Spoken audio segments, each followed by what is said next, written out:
O nosso tema de agora é a inspiração como critério de canonização. Você percebe que eu vou falar para vocês nessa plenária sobre categorias como inspiração e canonização. Essas duas palavras estão conectadas. As duas, inspiração e canonização. E eu quero definir alguns termos com vocês, tá? Eu quero definir alguns termos, porque quando nós definimos os termos, nós entendemos melhor o significado desses termos, dessas palavras, dos conceitos e ideias que nós usamos.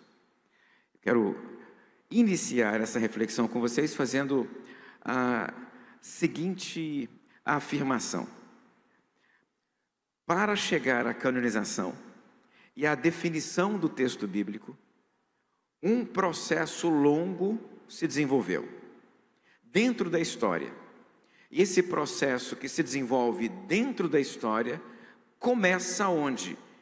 Começa na eternidade, entra na história até chegar na canonização, até chegar à constituição do cânon bíblico da palavra Escritura Sagrada.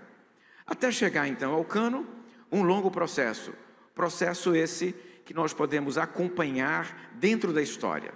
Você enxerga na história, o processo é vislumbrado, o processo é testemunhado dentro da história. Onde nós começamos então? Na eternidade. De lá para a história, da história para o cânon. Olha comigo então para a eternidade. Em algum momento, Deus na eternidade planejou, pensou, idealizou, sonhou o ser humano. Sonhou todas as coisas. E quando Ele criou todas as coisas, quando Deus fez o universo, as coisas todas que existem, e fez o homem, Ele olhou para aquilo que havia criado e disse, eis que é bom. Tudo é muito bom. Não havia defeito algum, meus queridos. O ser humano foi criado por Deus, perfeito. O próprio Deus avaliou como bom.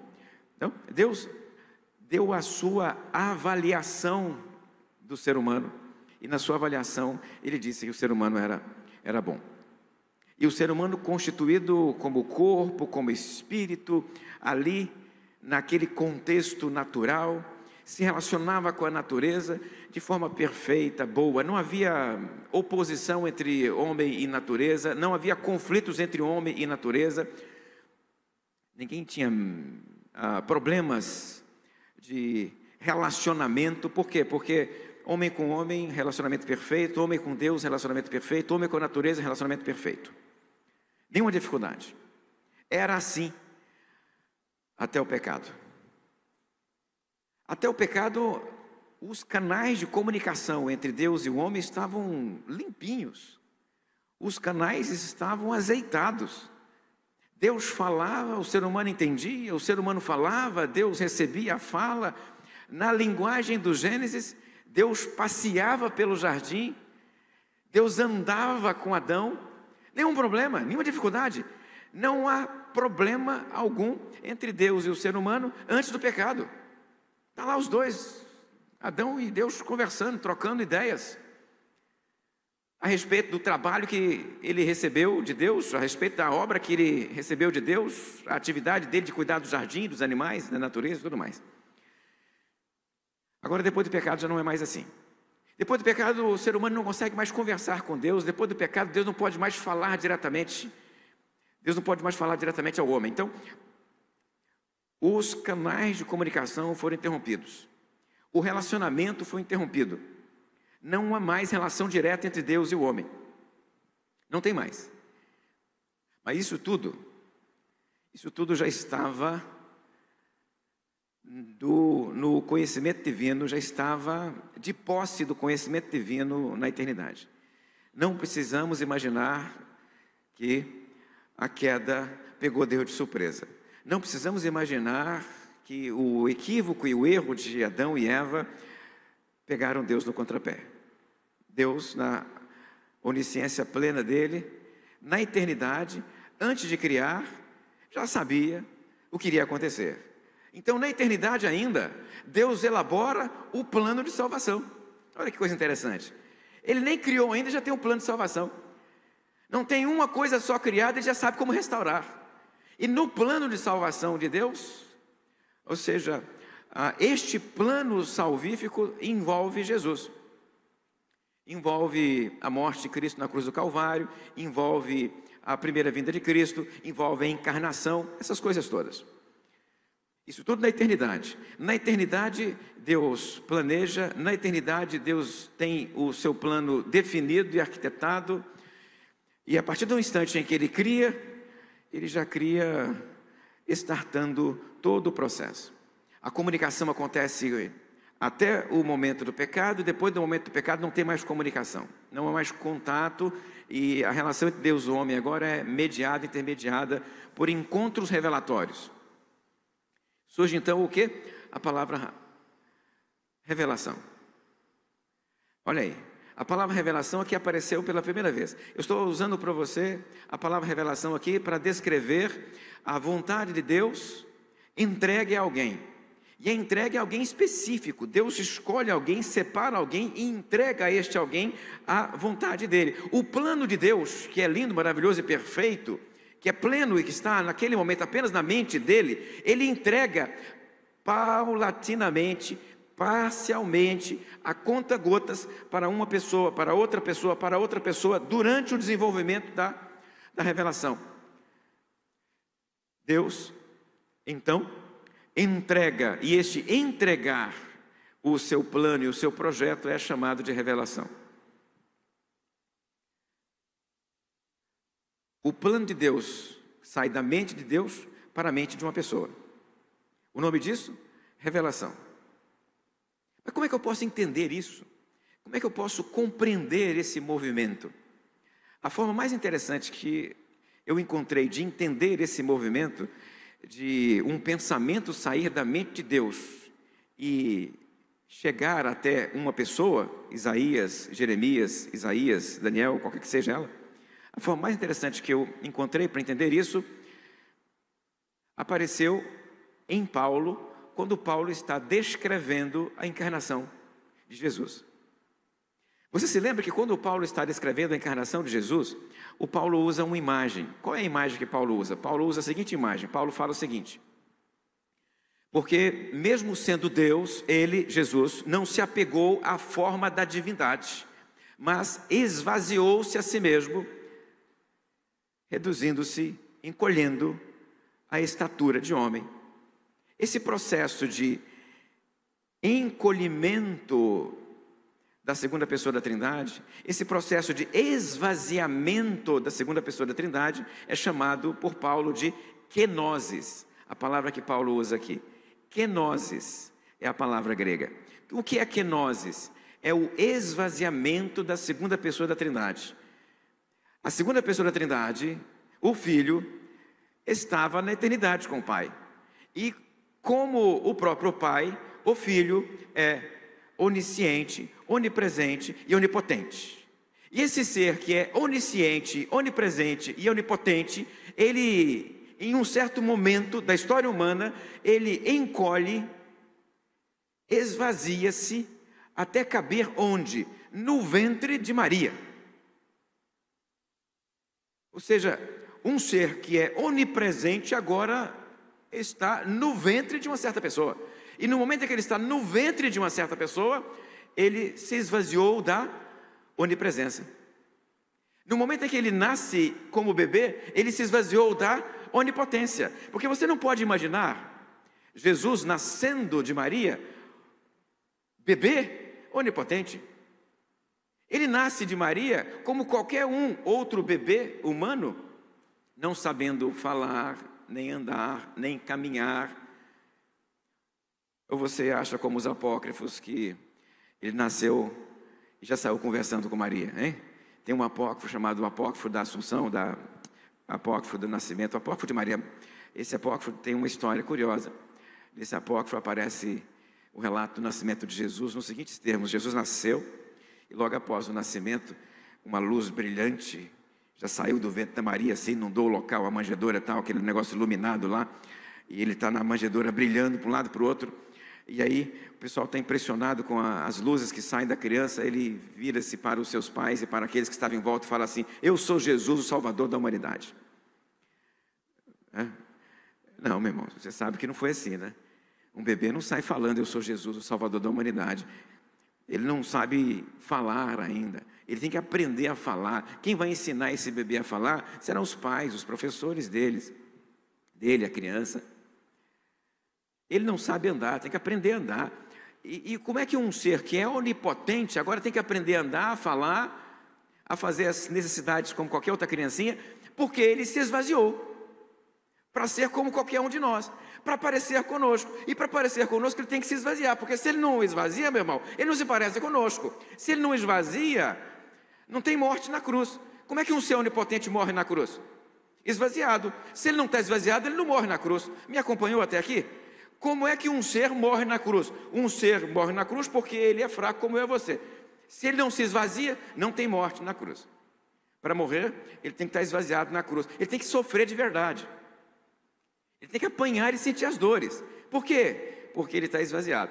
O nome disso é kenosis. Kenosis é o esvaziamento do filho, para que o filho pudesse entrar no mundo como qualquer um de nós. E como qualquer um de nós, passar as coisas que nós passamos, enfrentar as lutas que nós enfrentamos e no final, morrer pelos nossos pecados.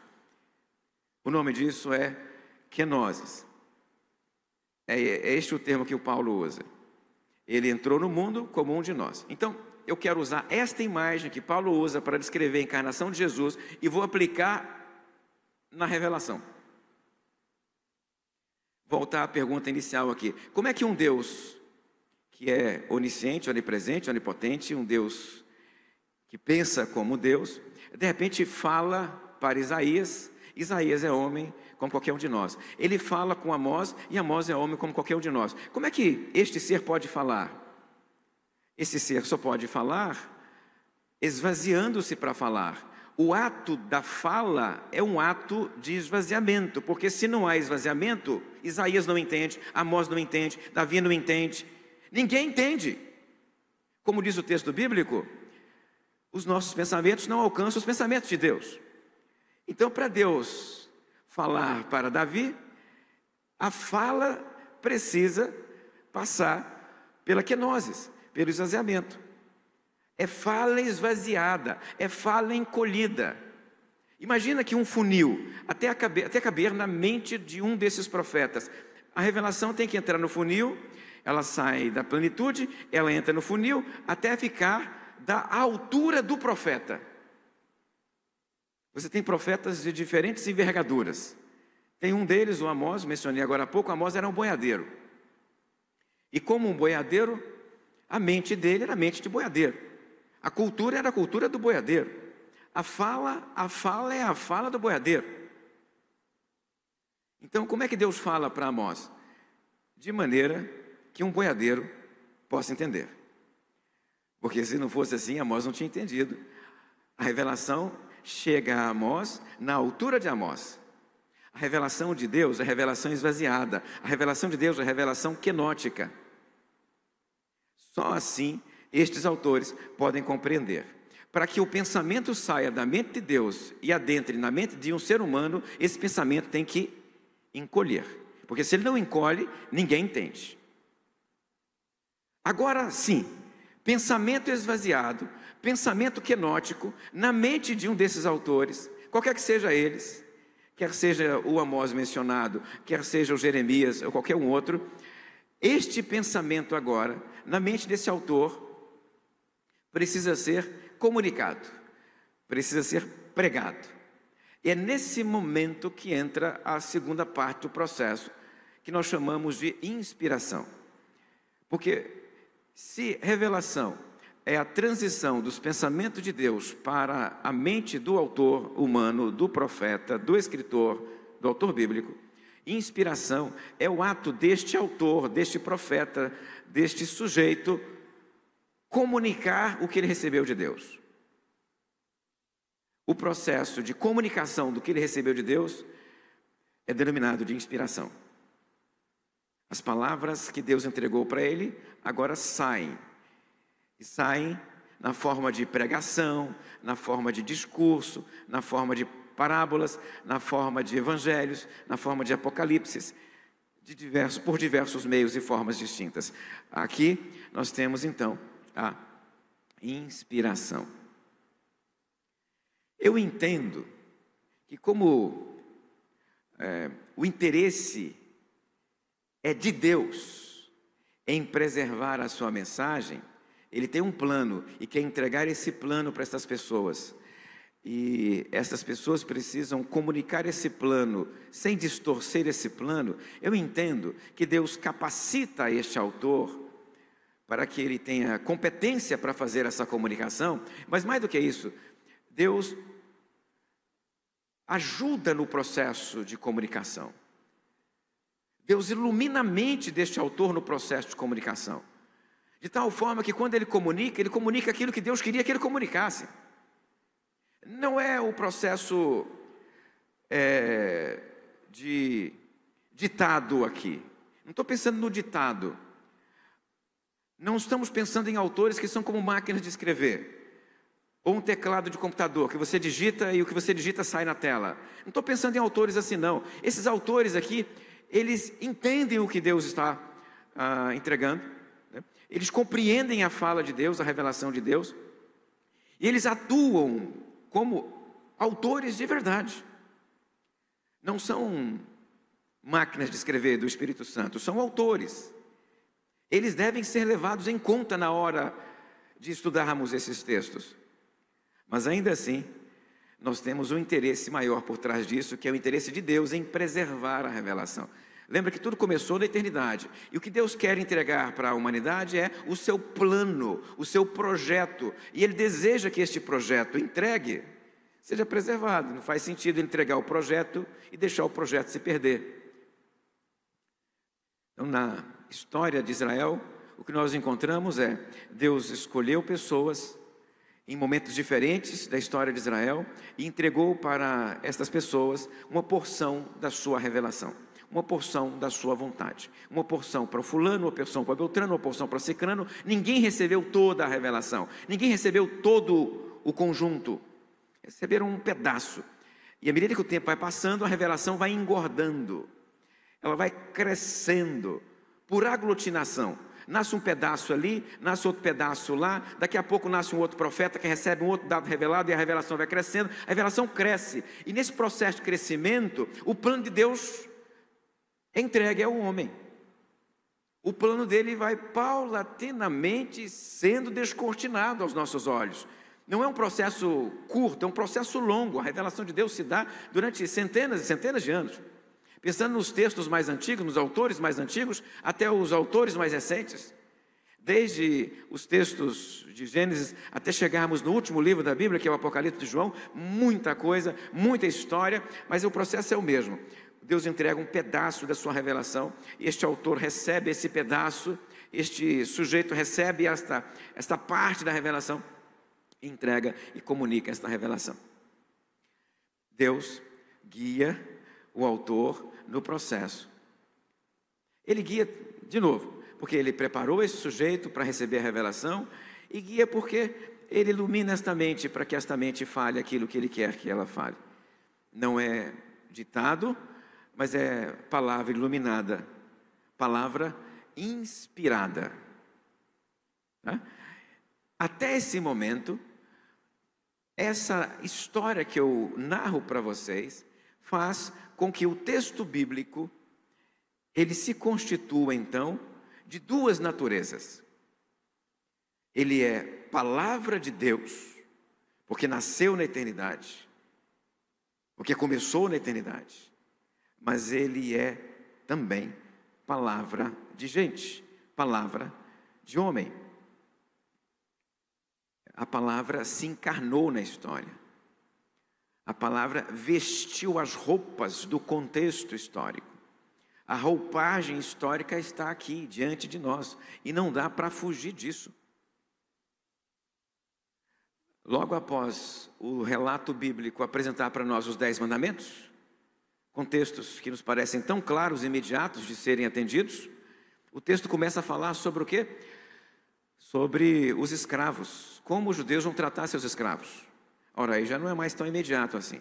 E depois o texto começa a falar sobre como resolver o problema de um boi que caiu no buraco que você cavou. Depois o texto começa a tratar das manchas na parede das casas. Determinadas manchas nas paredes deveriam ser avaliadas pelos sacerdotes, e se o sacerdote entendesse que aquela mancha era uma mancha perniciosa, aquela casa era queimada. Tem um momento que o texto gasta 3 capítulos para dizer se o peixe tem escama e se não tem escama. E o que você faz com o peixe que tem escama e o que faz com o peixe que não tem escama. E você pega todos esses textos e entende que eles são palavra de Deus, mas não pode de forma nenhuma deixar de perceber que a palavra aqui está encarnada.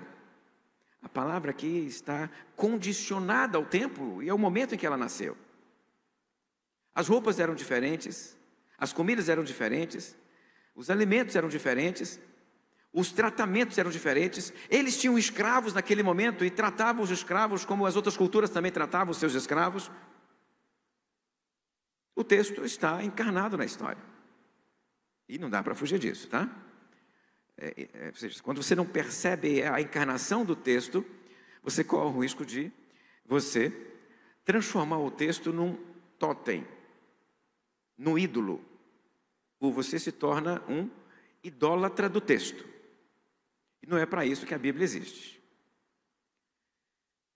Até agora, então, palavra de Deus em palavras humanas. Após o autor narrar a história, apresentar o relato, contar o que ele disse, esse relato pode ter passado pela tradição oral, às vezes não passa pela tradição oral, em alguns momentos já nasce de forma escrita, em outros ele é pregado primeiro, mas de uma maneira geral, não vou trabalhar com esse aspecto, surge um texto, um livro. Esse livro é lido na igreja, nos tempos do Novo Testamento, ou numa sinagoga nos tempos anteriores a Jesus. Esse livro era lido numa comunidade, e essa comunidade, enquanto o livro era lido, esta comunidade, ela entendia, ela percebia que Deus falava a ela por meio do livro. Em algum momento, o Isaías falou, mas depois que Isaías virou o livro de Isaías, agora o livro de Isaías fala em nome de Deus. A igreja passa a dar, então, a igreja, no caso a comunidade judaica, depois a igreja passa a dar a esse livro o status de escritura sagrada.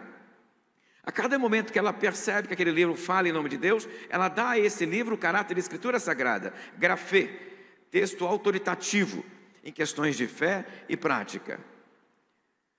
Outros livros, mesmo que tratem também de Deus e de fé, eles leem e não percebem Deus falando por meio desses livros, não sentem a fala de Deus. E não percebendo a fala de Deus, eles consideram esse texto até útil, mas não sagrado. Até útil, mas não autoritativo. As comunidades judaicas e cristãs iniciam um processo, então, de canonização. E o que é o processo de canonização, meu querido? O que é o processo de canonização? É o processo de separação. Isso aqui fala em nome de Deus, isso aqui não fala em nome de Deus. Quando fala em nome de Deus, é grafê. Quando não fala em nome de Deus, não é grafê. É um processo de separação. É rápido isso? Não. Em Israel, vai terminar lá no final do primeiro século.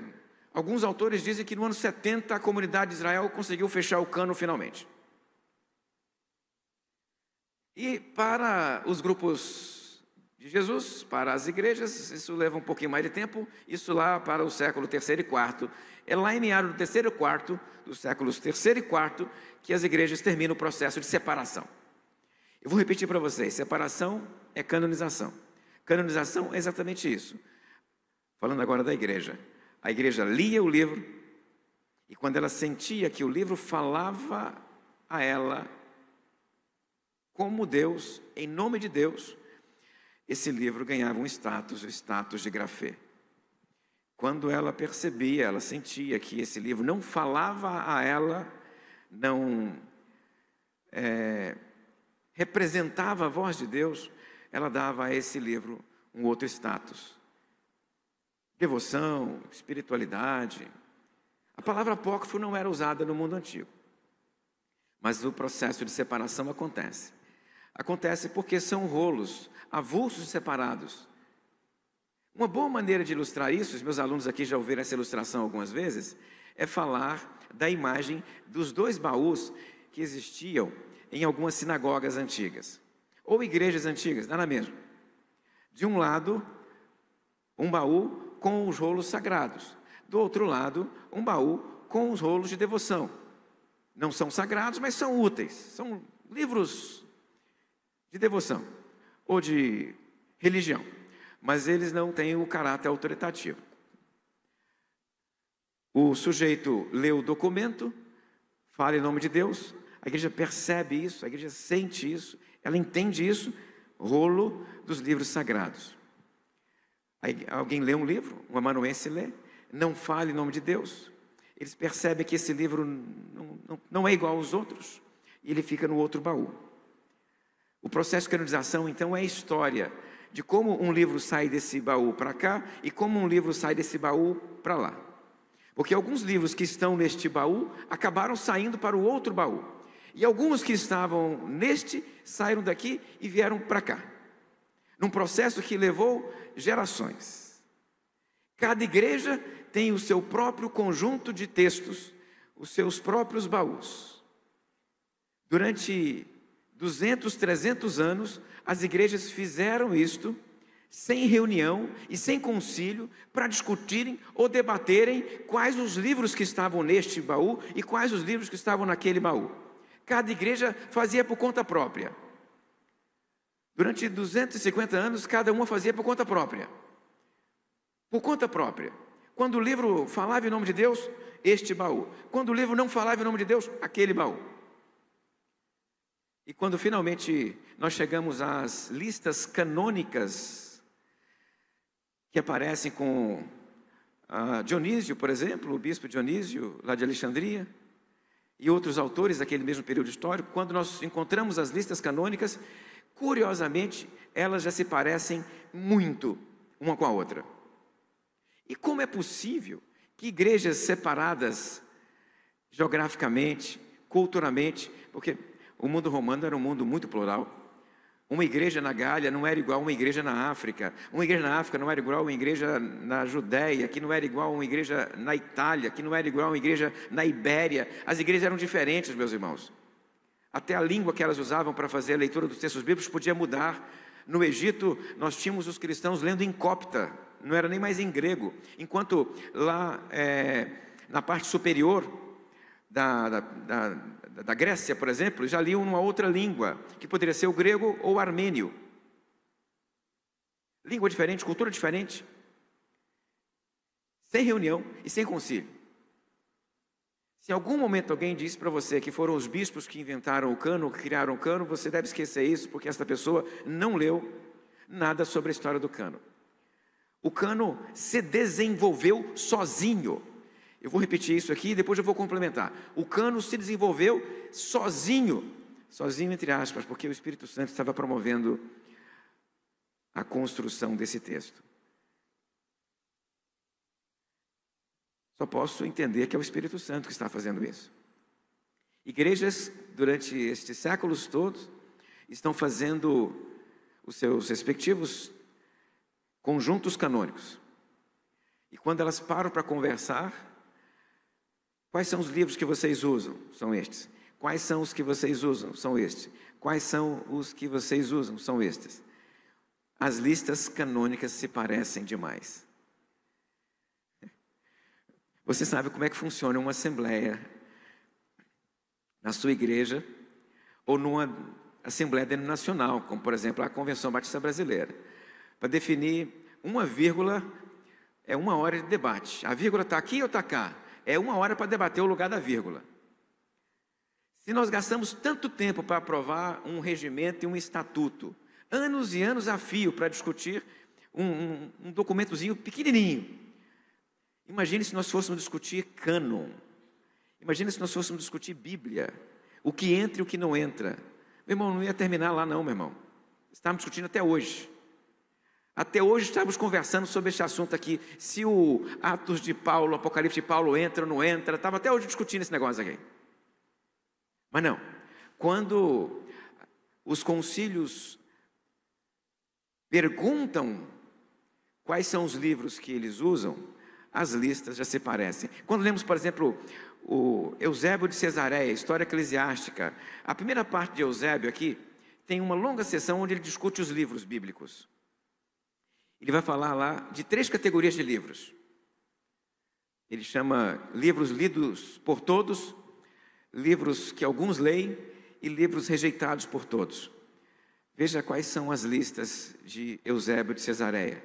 E você vai perceber que estas listas não foram produzidas por concílio ou deliberação. As igrejas chegavam a estas listas isoladamente. Eu preciso reconhecer que o Espírito Santo estava por trás do processo de canonização.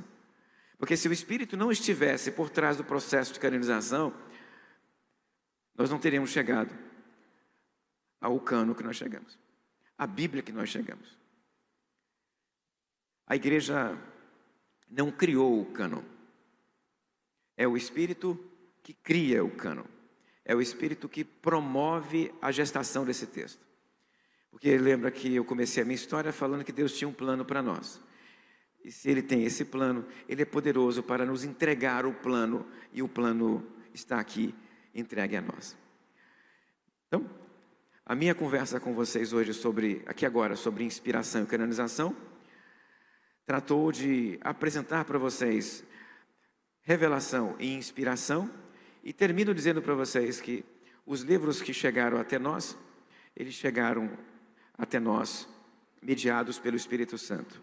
O mesmo Deus que atuou em Isaías, para que Isaías recebesse a revelação, em Isaías, para que Isaías pregasse a revelação sob a inspiração, atua em nós também, para que nós hoje leiamos esse texto iluminados pelo Espírito Santo. A palavra que a gente usa aqui agora é iluminados pelo Espírito Santo. Então este texto é diferenciado. Eu vou ler um texto apócrifo para entender a história da igreja, mas um texto apócrifo não pode ser comparado à Escritura Sagrada, porque não dá para comparar. São coisas completamente diferentes, completamente distintas, sem comparação. Eu quero fechar a minha fala para vocês hoje fazendo uma pequena divulgação. O Maria Eduarda, você está aí, Eduarda? Duda? A equipe da fotografia está aí? Pede alguém para dar foto para me ajudar aqui. A Duda está aqui, a Duda está aqui, ó. A Duda está aqui. Pega a máquina, Duda. Eu queria fazer uma pequena divulgação. Ela vai trazer, olha só. Esse livro aqui saiu 1 mês atrás, é meu último livro.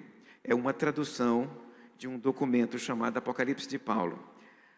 Esse livro foi lançado na editora Paulus, vai ser lançado na próxima semana na UFRJ, e não houve e nem haverá nenhum evento aqui formalmente para lançar o livro, porque nós não temos essa prática aqui no seminário de lançar os nossos autores, nossos professores. Então, simbolicamente, eu queria que a Duda fizesse um registro assim, bonito, como se eu estivesse lançando o livro para vocês aqui. Olha aqui, ó. Né, Duda? Aí depois você vai colocar assim, lançamento do livro. Pode até escrever isso, tá? Aqui, ó, pronto. Olha que beleza. O livro está simbolicamente, então, lançado aqui no seminário. Esse texto é uma tradução de um documento do século IV, do ano 330, chamado Apocalipse de Paulo. Esse livro, ele fala sobre as viagens que o Paulo teria feito até o terceiro céu e depois ao inferno. E lá no inferno ele viu um monte de coisa e depois ele contou nesse livro aqui. É um documento apócrifo do ano 330, então você não vai comparar com as epístolas de Paulo aos Coríntios e nem com o Apocalipse de João, mas você pode, lendo um livro como esse, entender o que as pessoas pensam de inferno, porque o conceito que as pessoas têm de inferno está muito mais próximo do Apocalipse de Paulo do que da Bíblia. Pergunta para as pessoas lá fora o que elas pensam de inferno. Você pode perceber que elas vão compartilhar ideias que esse texto ele já expressava desde o ano 330. Por quê? Porque ele foi muito lido durante toda a Idade Média e até a época do Martinho Lutero. E assim, ele moldou a imaginação cristã a respeito do céu e do inferno. Vale a pena para quem gosta de história da igreja e de entender por que as pessoas pensam como elas pensam assim hoje. Então está aí feita a divulgação, simbolicamente está lançado o livro para vocês. Desejo que vocês então, se tiverem interesse, dêem uma passadinha ali e peguem um livro com a Ana, que está do ladinho ali da porta, com alguns exemplares do livro, tá? Vamos fechar essa minha fala aqui agora? Queria que você ficasse de pé então, e nós vamos orar para fechar esse encontro aqui.